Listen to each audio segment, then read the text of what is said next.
বন্ধুরা দেখো, এটা হচ্ছে মন্দিরের বাইরেটা। বাইরে একটা পুকুর রয়েছে, খুব সুন্দর পুকুরটা। তো এই যে মন্দিরটা, সরো একটু। এই দেখো এটা মন্দিরটা থেকে বাইরে এলাম। ওনার ওই ভদ্রলোকের সঙ্গে কথা বলছিলাম আমরা। আর এই যে পুকুরটা খুব সুন্দর, দারুণ সুন্দর জায়গাটা।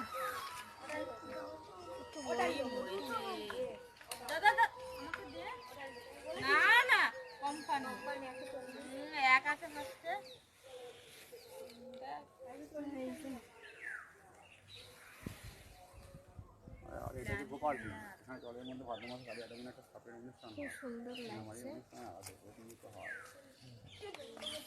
মাঝে মধ্যে আমরা এই মন্দিরটায় আসি। তো আগেও অনেকবার এসছি, আর এটা এলাম অনেকদিন পর। খুব সুন্দর।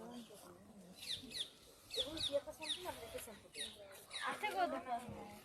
তো চলো।